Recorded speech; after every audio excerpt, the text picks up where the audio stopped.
Hvaležno pozdravljeni, dobrodošli. Ne vem, če ste opazili, ampak takle, ko se voziš po Sloveniji, vidiš ogromno novih projektov, nekih novogradenj, ki dejansko nastajajo. In tudi, ko se pogovarjam s kakšnimi kolegi, ki so taki zaročna dela v tem smislu, da so obrtniki, da so gradbeniki in tak naprej, vsi so zasedeni, imajo veliko dela, kar pomeni, da se v Sloveniji na veliko gradi. In zato, da bi ustvarili zdrave stavbe v Sloveniji, ki so tudi predpogoj za zdravega človeka, da se razume, bomo danes govorili o eni izmed najpomembnejših stvari. Govorili bomo o zraku in pomenu prezračevanja kot takšnega. V našo družbo pa prihaja pravzaprav strokovnjak na tem področju, kar se prezračevanja tiče, tudi za kreacijo zdravih stavb in pa seveda je tudi gradbenik, kar pomeni, da ima tukaj res tak širok pogled in nam lahko zaupa informacije iz prve roke, kaj je tisto, kar je vredno uporabiti, torej pri gradnji hiše in kaj je že pase, po domače povedano, malce zastarano. Evo ga že slišim. Zdravo, Milan! Pozdravljeni. Hvala lepa, da ste se oglasili. No, se mi, da se že tikava, zdaj sva že frenda, ne? Zdaj se že poznava. Evo, takole. Hvala lepa za vse nasvete, ki ste jih že podali. Sama veliko govorim o zdravem načinu življenja in zmeraj poudarjam, kako pomembno je tudi, da imamo zdravo stavbo, da imamo zdravo bivalno okolje. Veliko se gradi, ampak tako gledam, vse gradnje grejo zdaj nekako tudi v te pasivne zadeve, take in drugačne, pa veliko se mi zdi, da je zmede tukaj, neki novi materiali, novi sistemi, pa stari sistemi. Katera je najpogostejša napaka, ki jo naredijo graditelji novih hiš, novih domov? Ja, pravilno ste ugotovili, časi so boljši, ljudje več gradijo in seveda vsi, ki danes gradijo, želijo graditi tako, da bo njihova hiša čim bolj ekonomična, da bodo porabili čim manj energije za ogrevanje, da se bodo v njej dobro počutili. Zdaj, vsi materiali, ki so praktično na trgu in jih ljudje uporabljajo, so narejeni tako, da je objekt, ko je enkrat zgrajen, zrakotesen. Torej, zrakotesnost je osnova za to, da boste porabili relativno malo energije za ogrevanje in za funkcioniranje objekta. Najbolj pogosto se pa pri teh gradnjah pozablja na prezračevanje, ker zrakotesen objekt je približno tako, kot če se damo vrečko čez glavo. Saj nam bo toplo, ampak osnovna človekova potreba je pa dihanje. In objekti ne smejo in ne bi smeli biti, bomo rekli, laboratoriji za čim nižje porabe energije, ampak so namenjeni kvalitetni bivalni klimi, se pravi, objekt mora biti dom, mora biti nekaj, kjer se dobro počutiš, dobro spiš in dobro funkcioniraš. Brez zraka pa to ne gre, ne? Torej, zrak je prav gotovo najbolj ključna stvar pri tem, ja. Zrak. Zdaj, tudi omenili ste, da zrakotesni objekti so dejansko invalidni, ampak zrak je ena taka stvar, kaj mi glih ne vidimo, pa se nam ne zdi tukaj pomembna kot takšna.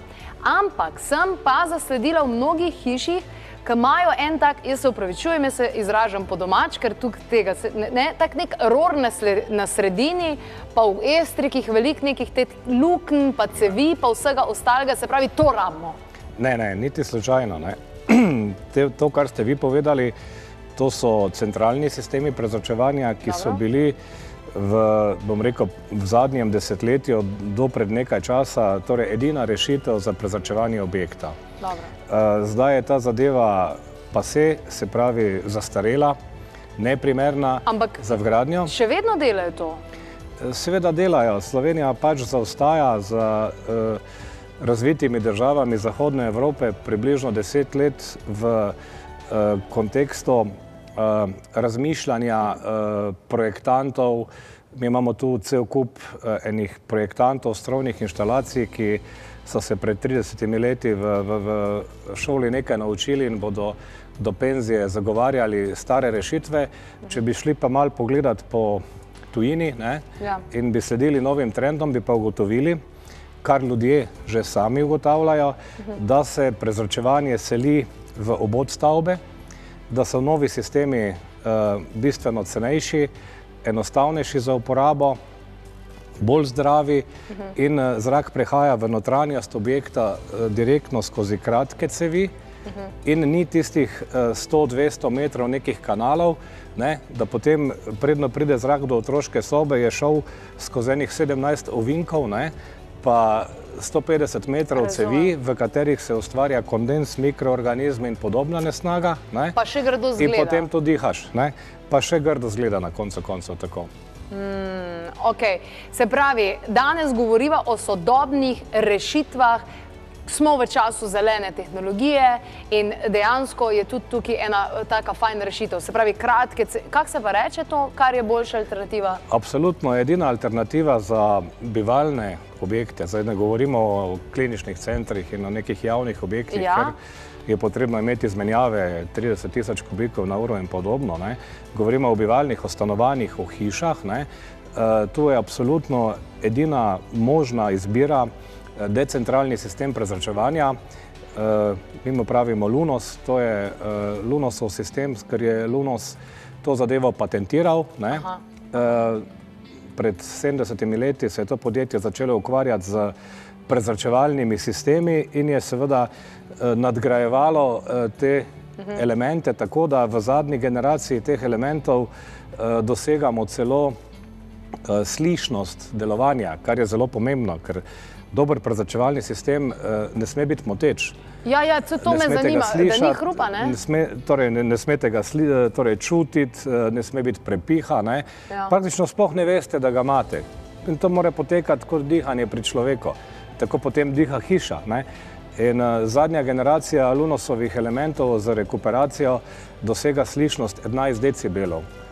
To je tako tiho, da je popolnoma nemogoče slišati in lahko z temi elementi seveda prižganimi, mirno spiš in ničesar ne motijo.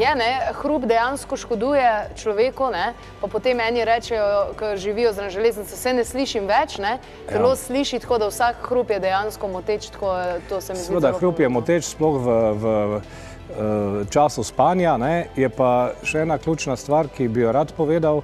Ljudje pozabljajo, da je povprečna slovenska spalnica velika, 13 kvadratov, to je 30 kubikov zraka je noter, in če je po zimi zunaj -15, noben ne vstane in prezrači med spanjem spalnice.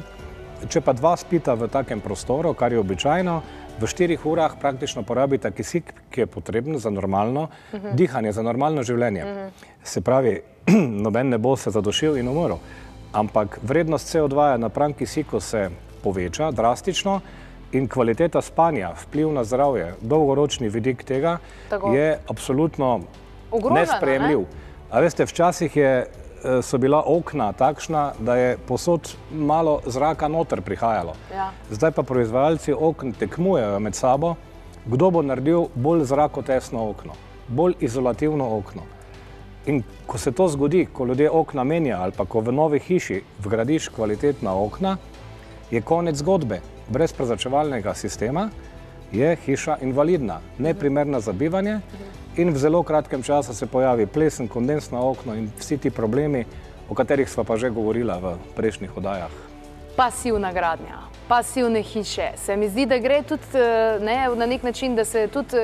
Kakšno je vaše mnenje, kakšen je vaš pogled na to? Ker pasivna gradnja to pomeni, da je pa res tist varčno na res. Pasivna gradnja je seveda en trend, ki je v zadnjih letih bil tudi zelo forsiran, subvencioniran strani Ekosklada in podobnih inštitucij, ki pač nekako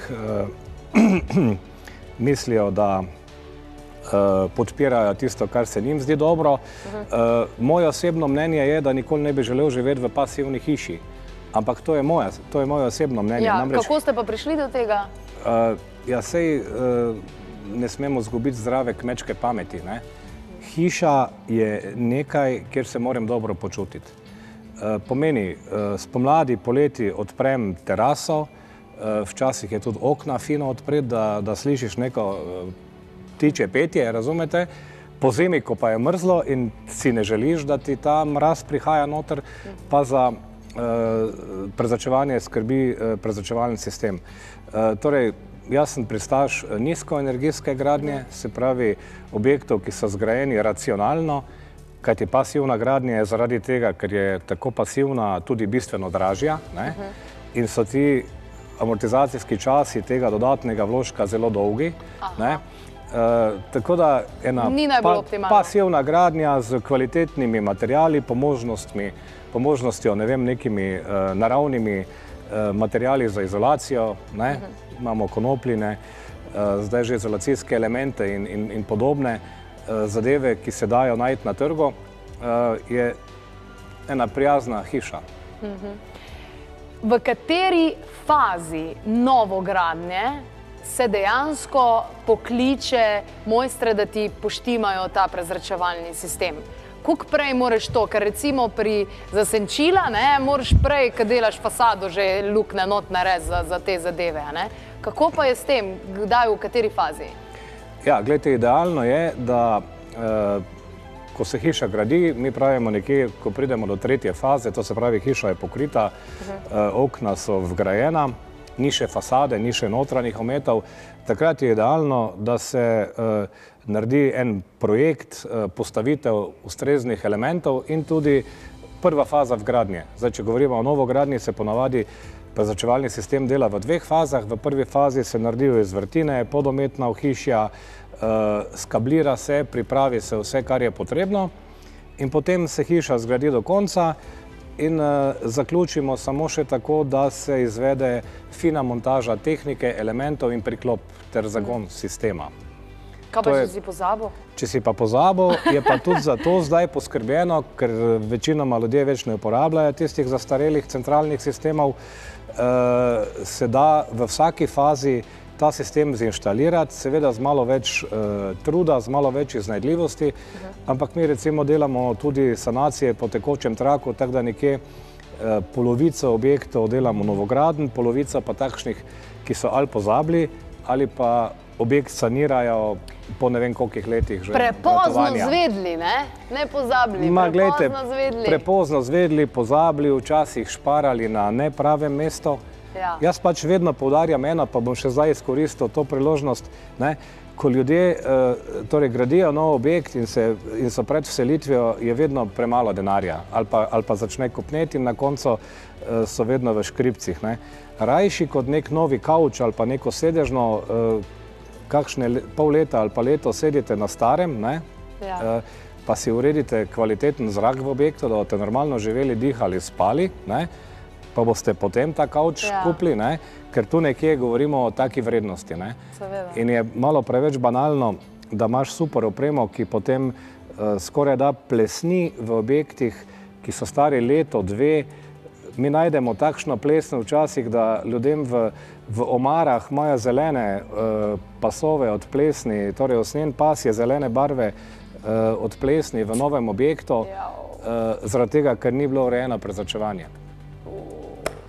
To je realnost in zato ponovno opozarjam, objekti dobro izolirani, moderni materiali, zrakotesnost je priporočljiva, ampak ne pozabite na prezračevanje. Ker kavč, drugače, lepš zgleda, kakor prezračevanje, ampak se ne more primerjati po ostalih stvari. Se strinjam. Kako pa pravzaprav to zgleda? Imamo tudi ene posnetke, kako to dejansko zgleda, v bistvu nič kaj se ne vidi, samo neka taka mala mini škatlica ali kak, ali to tako veliko? Vsa zadeva je skrita v zidu, vsa tehnika je v zidu, na notranji strani objekta pride en tak difuzor, skozi katerega zrak priteka v notranjost, kjer so filtri. To je filter? To je pogonski sklop, ki zrak črpa in potem izsesava v ciklusu 70 sekund. Vmes je rekuperator, keramični vmesnik, ki skrbi za 95% izkoristek toplote zraka, kar pomeni, da poleti pasivno hladite hišo, po zimi jo pa pasivno ogrevate. To je zdaj notranji element in nekako tako se potem poti zraka razporedijo po notranjosti objekta in zrak mora vedno teči v pravi smeri. Se pravi, dovajamo ga skozi čiste prostore in odvajamo ga tam, ker mi pravimo, da so umazani prostori, WC, kopalnica, utility, tudi kuhinja. In ti ciklusi zraka se, ko je prezračevalni sistem inštaliran, vzpostavijo in nikoli se vam ne bo zgodilo, da bo zrak iz stranišča šel proti dnevni sobi, kuhinji ali obratno. Pametno. Seveda je pametno. To pa dejansko nisem vedela. Kaj pa tisti ljudje, ki imajo alergije, pa zrak od zunaj? To je pa še dodatna prednost. Teh ljudi, ki so občutljivi na, ne vem, cvetni prah, različne alergene, je vedno več in v našem sistemu imamo najkvalitetnejše DVG filtre za cvetni prah, ki zadržujejo 99,3 vseh delcev peloda, cvetnega praha in vsega ostalega. In mi opažamo, seveda se zdaj to da izmeriti, ker imamo že preko 7-8 tisoč objektov končanih, da se ljudje množično obračajo na nas in kupujejo in si inštalirajo tele filtre. Še dodatno. Dodatno. To je samo stvar, ki se vstavi za tale zračni difuzor. Ima rok trajanja 6 mesecev, potem je pa potrebno takšen filter menjati. Še eno kratko vprašanje. To ne bo povzročilo nobene toplotne izgube? Da ali ne? Absolutno. Ne bo to povzročilo nobene toplotne izgube, obratno. V primerjavi z zračenjem skozi okna so prihranki na račun izgube temperature nekje okrog 40%. In gre za to, da se sistem sam poplača v približno 5 letih skozi energetski prihranek. Se pravi, skozi zmanjšano izgubo energije, predvsem v zimskih mesecih, na račun manjše porabe energije, ki je potrebna za ogrevanje objekta. Najlepša hvala. Hvala lepa. Evo, tako, torej bodimo pozorni na tiste stvari, ki so zares pomembne v življenju, voda, zrak in potem bo tudi lažje priti do dobrega počutja. Evo, prezračevanje je bistveno. Na lekarni. Jaz imam eno stekleničko, v kateri je 90 kapsul, prvo še vedno, pa še vedno imam polovico.